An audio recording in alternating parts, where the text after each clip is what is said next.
something we have thought about. Why has motocross come a little easier, right? Is supercross, you don't have a lot of time. And the tracks are pretty smooth, which means the competition gets tighter.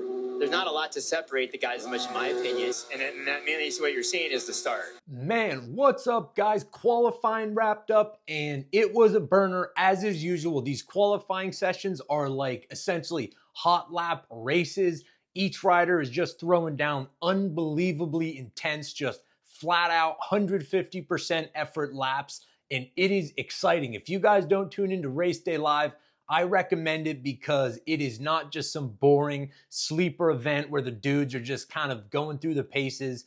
The egos, the gate position, we know how competitive it is. So much of your sort of potential in the night show, in the main event, in the heat races is where you start. So these dudes it's essentially a downhill race on a supercross track or a pump track race or whatever. It's a time trial, put it simply. And it is incredible seeing Sexton, Tomac, Baumer, Hayden Deegan just throw down burner laps, regroup, try to figure out what they need to do, what changes they need to make, what triple or quad or eight tuple gap they need to do. It is incredible. And I'm going to talk about a few of the interesting insights that sort of I picked up on, or I guess I find interesting. That remains to be seen if you guys agree, but that's what I'm going to be talking about. So first things, watching the 250, Cole Davies is the standout rider. He is who everybody is talking about other than the title leaders right now, Baumer and Deegan. But Cole Davies, I'm telling you what, the days of chaotic, unreliable amateurs are kind of over. The supercross future racing, just the depth of knowledge that we now have in terms of how best to implement the sort of amateur building process, because when you do something and it doesn't work, well, you learn, okay, that didn't work. And we now have decades of racers, those racers growing up and becoming coaches, those coaches teaching the next generation and onward. We know what works, we know what doesn't work. And so now you're seeing whether it's Drew Adams or Cole Davies come into their inaugural year, rookie season, and look like seasoned, not 250 veterans, 450 veterans. They are so dialed. They are not overriding it. Adam Cianciarulo was making great insights, watching Cole Davies attack through the whoops, and he was as stunned as I was because, man, they are just, I remember it. It's cool being a part of a sport for long enough that the 250 class was full of these wily, sort of new rookie prospects that were incredibly fast one lap and then would crash into the stands the next lap. Really interesting. Brian Deegan was on Race Day Live talking about a topic that I had brought up last week that got quite a bit of friction, and I probably overreacted to the qualifying result, but I still believe there is something to be said for Hayden Deegan might be just a little bit stronger in motocross. Well, guess what? Don't take my words for it. Take the one and only Brian Deegan. Yeah, and that's a good point, and it's something we have thought about. Why has motocross come a little easier, right? And yeah, he just talked about some of the points I made and sort of why it's kind of hard to argue. And yeah, let's say I overreacted last week, but I do still feel that you got to kind of acknowledge that, yeah, it seems like motocross suits Deegan to a greater degree than supercross.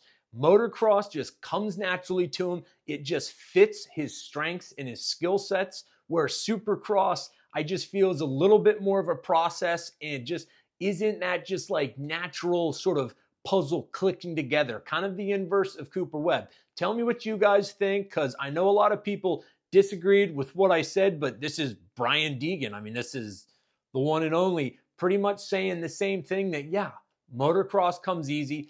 the SMX kind of hybrid comes easier. And what is the most challenging for Hayden and sort of the squad is supercross. Not that controversial a take, but I found it interesting. Baumer tops the qualifying sheets again. Hayden Deegan is in second. I got the top five. We got Baumer, Deegan, Smith.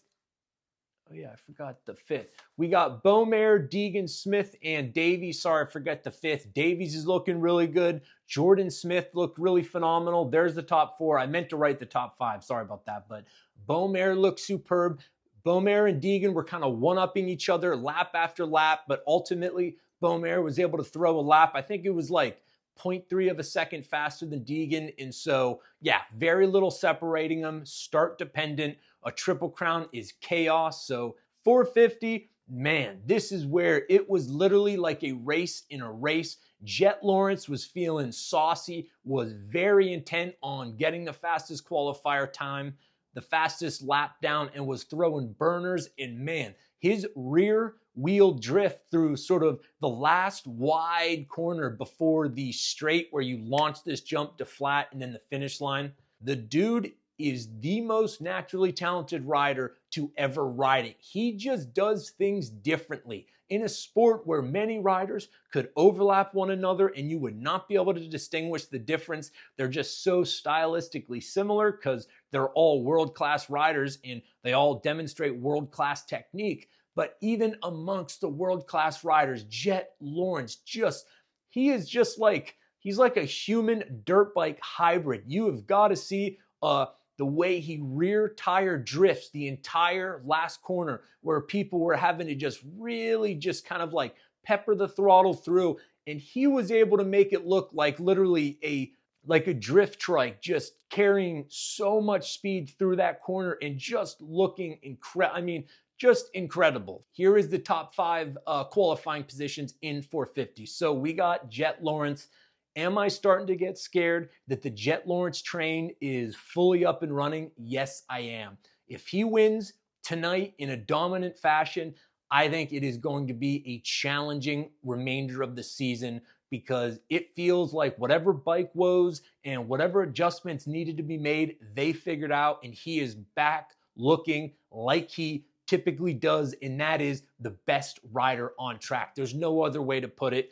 I try to be honest, and it's pretty clear that Jet Lawrence out there in the qualifying was the best guy, and needless to say, he topped the sheets. Chase Sexton was closely behind. I think they were separated by maybe 0.2 of a second. Then it was Tomac. He had a really good couple laps, but wasn't quite able to match Jet and Chase. But again, this is just qualifying. The starts and the sort of situational chaos of a main event means that either of these guys can win.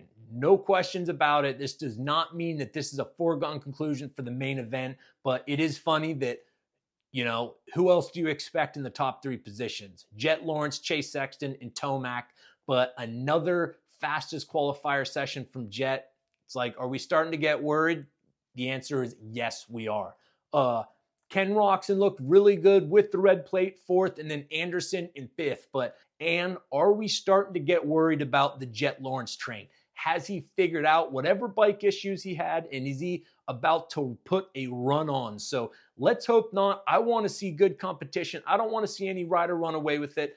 You know, I'm definitely a biased Tomac fan, admittedly, so I'm always rooting for him. But I just want to see good competition. The Triple Crown all but sort of assures that happens because it's so chaotic and it's so short that it's chaos. It's dangerous.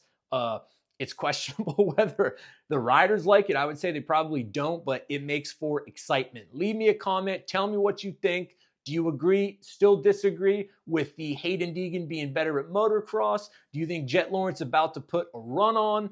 Let me know. Cole Davies and Drew Adams. Man, the amateurs.